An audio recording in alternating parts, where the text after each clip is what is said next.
बहुत स्वागत है स्काई न्यूज में। मैं हूं आपके सामने स्वर्णिका सिंह और मेरे साथ मौजूद है IPS officer Subhash Chandra Dubey. Interview की शुरुआत करने से पहले मैं सर का बहुत बहुत शुक्रिया करना चाहूंगी। तो मेरा पहला सवाल आपसे ये है, यूपी में चुनाव होने जा रहे हैं, तो आप कैसे साबित करेंगे कि प्रशासन निष्पक्ष रूप से चुनाव कराएगा? चुनाव आयोग के दिशा निर्देशों के अनुक्रम में सामान्य विधानसभा निर्वाचन की अधिसूचना जारी हो चुकी है, आचार संहिता लग चुकी है। वाराणसी में अंतिम चरण में यानी कि 7 मार्च को भारत निर्वाचन आयोग के दिशा निर्देशों के क्रम में सामान्य निर्वाचन संपादित होंगे। स्वतंत्र, निष्पक्ष, तटस्थ निर्वाचन सुनिश्चित करने के लिए पुलिस प्रशासन पूरी तरह से चाक चौबंद है। इसके लिए जो भी आपराधिक तत्व हैं, जो भी दबंग तत्व हैं, उनके विरुद्ध आवश्यक विधिक कार्रवाई कमिश्नरेट पुलिस ने बहुत पहले से ही शुरू कर दी थी। इस कार्रवाई को आगे बढ़ाया जा रहा है। हर प्रकार से स्वतंत्र, निष्पक्ष, तटस्थ, पारदर्शी चुनाव सुनिश्चित करने के लिए सभी आवश्यक कदम विधिक दायरे में कमिश्नरेट पुलिस और जिला प्रशासन अपनी तरफ से उठाएगा और ये सुनिश्चित किया जाएगा कि हर प्रकार से चुनाव की पारदर्शिता, पवित्रता, स्वतंत्रता बनी रहे। सर, मेरा दूसरा सवाल आपसे ये है कि पुलिस विभाग ही एक ऐसी विभाग है जो 24 घंटे अपने कार्यों के प्रति जागरूक रहती है। उसके बावजूद भी पुलिस क्यों नहीं जनता में विश्वास कायम रूप कर पाती है? ऐसा क्यों हो रहा है? मेरा मानना है कि आपका सवाल और उत्तर दोनों एक में ही निहित है। आपने सवाल के क्रम में कहा कि पुलिस विभाग ही ऐसा विभाग है जो अहर्निश लोगों की मदद के लिए उपलब्ध रहता है, यानी 24 घंटे ऑन ड्यूटी रहता है। इसका मतलब यह है कि जो व्यक्ति 24 घंटे ऑन ड्यूटी है, हमारा सबसे ज्यादा विश्वास भी उसी पर होता है। ये अलग बात है कि जिस पर हम जो हमारा सबसे नजदीकी होता है, कभी कभी हमारा गुस्सा भी, हमारा स्नेह भी, दोनों उसी पर प्रदर्शित होता है।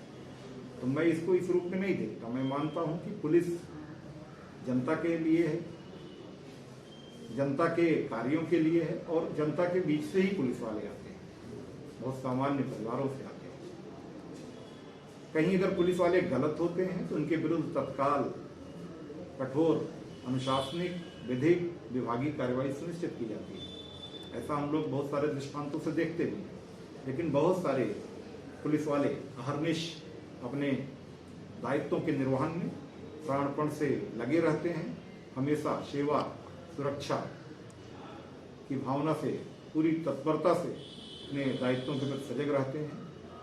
यही इस बात का प्रमाण है कि पुलिस सदैव अपने दायित्वों के निर्वहन में लगी हुई है। लोगों का स्नेह है, मैं फिर यही कहूंगा कि ये लोगों का स्नेह है। आपको लगता है कि पुलिस और जनता में अगर दूरी है, तो मेरा मानना है ऐसा कोई दूरी नहीं है, बल्कि पुलिस इमरजेंसी सर्विस है। इमरजेंसी सर्विस क्या होती है? इमरजेंसी सर्विस का मतलब ही है आकस्मिक आपातकालीन सेवा। आपातकालीन सेवा को हम आपातकाल के लिए ही चाहते हैं, सामान्य स्थितियों में नहीं चाहते। तो पुलिस से जनता का जो इंटरेक्शन होता है वो आपातकालीन सेवा के रूप में होता है, अगर थाने की कार्यप्रणाली की बात करें। और अगर रोड पर बात करें तो भी जब आप कोई नियम कानून का उल्लंघन करते हैं, अतिक्रमण करते हैं, तब पुलिस से सामना होता है। तो चूंकि पुलिस लॉ एनफोर्समेंट एजेंसी है, हमारा काम एक अच्छे डॉक्टर की तरह जो पेशेंट हैं उनको ठीक करने के लिए आवश्यकता पड़ने पर कड़वा इंजेक्शन या कड़वी औषधि भी देना है।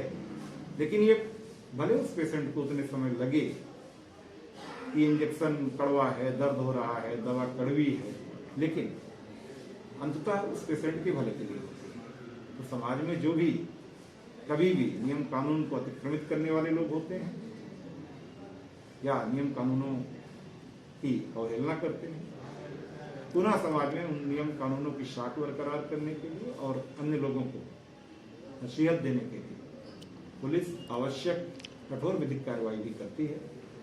तो इसलिए इसको हम इसी रूप में लेते हैं कि हमारा कार्य लोगों की प्रशंसा, आलोचना दोनों से परे रहकर हमेशा समाज के बेटरमेंट के लिए, कानून की स्थापना के लिए परित्राणाय साधूनां विनाशाय च दुष्कृतां की भावना से कार्य करता है। मेरा तीसरा सवाल सर आपसे ये है कि अजरी बाजार से कचहरी तक का जो रास्ता जाता है सर, वहाँ आए दिन जाम लगता है और वहाँ पे पुलिस चौकी भी है।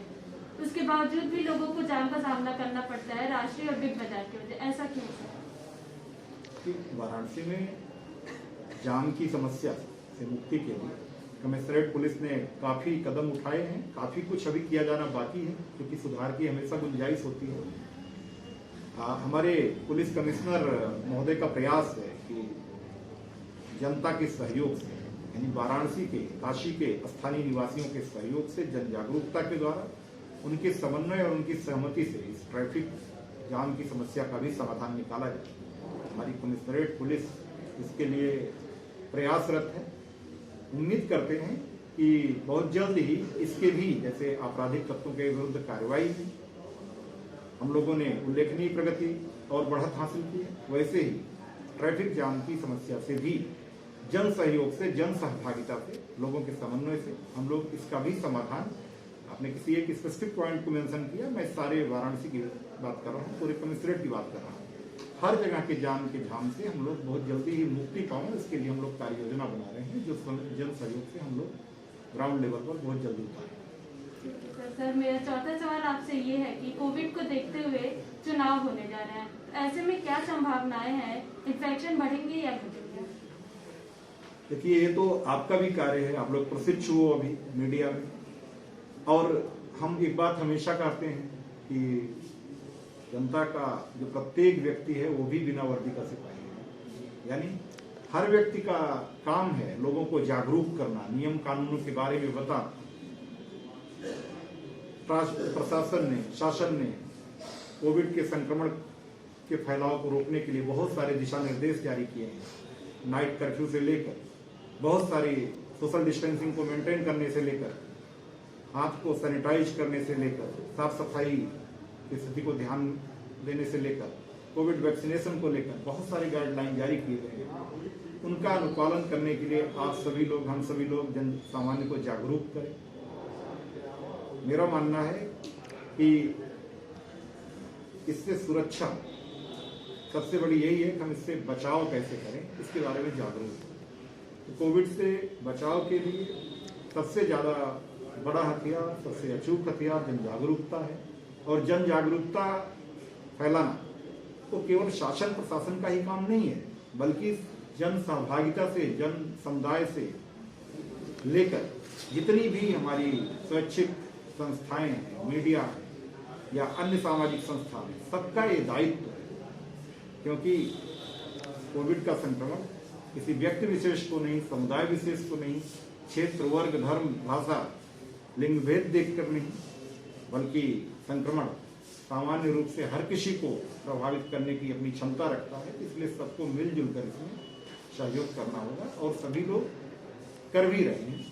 हम लोग लगातार इसको इन्फोर्स भी कर रहे हैं, रोड पर भी इन्फोर्स कर रहे हैं, लोगों को जागरूक भी कर रहे हैं। आप भी इसमें हमारे साथ आगे बढ़ें, हम आपसे भी यही अपील करें। सर, मेरा पांचवा और आखिरी सवाल आपसे ये है कि सर, आप भयमुक्त समाज स्थापित करने में कितने सफल हैं?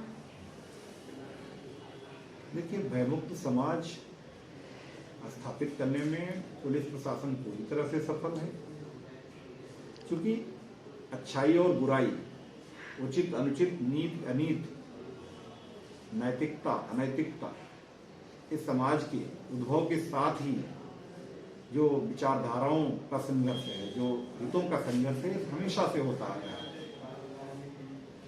जो अराजक तत्व हैं, असामाजिक तत्व हैं, ये मुट्ठी भर होते हैं, गिने चुने होते हैं। समाज का हर बाकी सामान्य व्यक्ति हमेशा कानून का पालन करने वाला और शांति प्रिय होता है। उन्हीं मुट्ठी भर अराजक तत्वों से निपटने के लिए शासन प्रशासन के अभिन्न अंग के रूप में, उनके बहुत अच्छे टूल के रूप में, लॉ एनफोर्समेंट एजेंसी के रूप में पुलिस विभाग कार्य करता है। हम लोग अपने इन दायित्वों के निर्वहन में पूरी तरह से प्रभावी रूप से न केवल वाराणसी कमिश्नरेट पुलिस के रूप में सक्षम रहे हैं, बल्कि मैं कहूँगा कि भारतीय पुलिस के रूप में पुलिस ने हर जगह कानून का शासन स्थापित करने में मनसा वाचा कर्मणा अपना 100% योगदान दिया है और इस दिशा में सफल भी रहा है।